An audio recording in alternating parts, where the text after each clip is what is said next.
Happy birthday to you. Happy birthday to you. Happy birthday to you. Happy birthday to you. Many happy returns. Samuel, happy birthday to you. Ọdún bí ọdún kan. Samuel, happy birthday to you. Ó ti ṣọdún yìí, wọ́n tún ṣe yìí ti wá sí Samuel, láyé. happy birthday to you. Ọdún yìí, ẹ̀sùn rẹ̀ sí rẹ̀, Samuel, ẹ̀sùn happy rẹ̀ birthday to sọ̀rọ̀. you. Samuel, happy birthday to you. Ẹ̀gbọ́n wọ́n bí mi lérè pé ta ló lọ́jọ́ ìbí òní.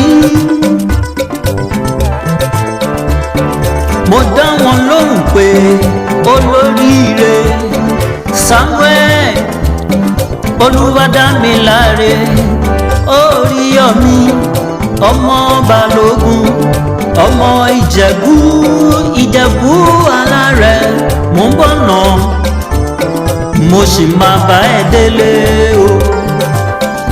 Samuel, happy birthday to you. Happy birthday to you. Happy birthday to you. Happy birthday to you. Many happy returns. Samuel, happy birthday to you. Ẹ tẹ̀lé mi ká lọ o sọ́dọ̀ Olúwadámiláre Samuel Oríyọ̀mí tí ń ṣọjọ́ bí lónìí o.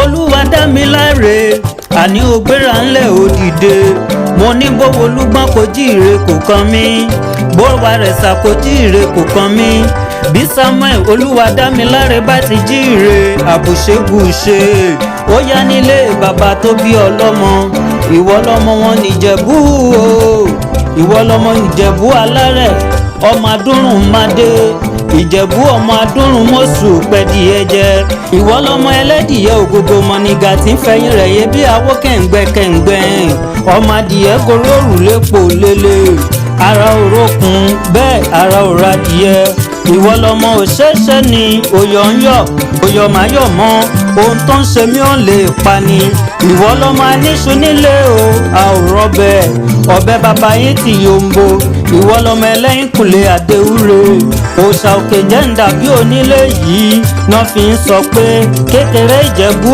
owó ni àgbà Ìjẹ̀bú owó ni ìdúró Ìjẹ̀bú owó ni ìbẹ̀rẹ̀ Ìjẹ̀bú owó ni o gbogbo ọmọ Ìjẹ̀bú tí mo mọ̀ olówó ni wọ́n ènìyàn ò lé nílé bàbá kó má má nílé ìyá jẹ́ ń sáré fẹsẹ̀ kan yà nílé ìyá rẹ̀ ìwọ lọmọ Dickness Rachel Adéníkẹ́ Ayabalógun ọmọ wọn l'Ẹ̀gbádò ẹ̀yin lọmọ Owóyẹlé o Ògùn yẹ ẹ̀ta òtòṣì òyọmọ ènìyàn òtòṣì ló ṣubú lọ́jà ni wọ́n fẹ́ rìn sí bólówó bá ṣubú nílé bàbá yín ariwo ẹkún ni mò ń ta ẹ̀yin lọmọ bàbá ta níṣẹ́wù kó wá rí o ìṣẹ́ òwú mi ọ̀rọ̀ ló kúkú wo èmi Olúwatóyìn Ìrèwọlé dédì síngà kọrinkọrin ọlọ́jọ́ bí òní o ò máa ní báwọn kúrè wèrèwé ò ní bọ́jọ́ ọlọ́jọ́ lọ lórúkọ Jésù Kristi Olúwa ò máa ní báwọn kánjú kú màmá tó bí ọlọ́mọ Rachel Adéníkẹ́ Ayabalógun ló ní máa kíyọ̀ wípé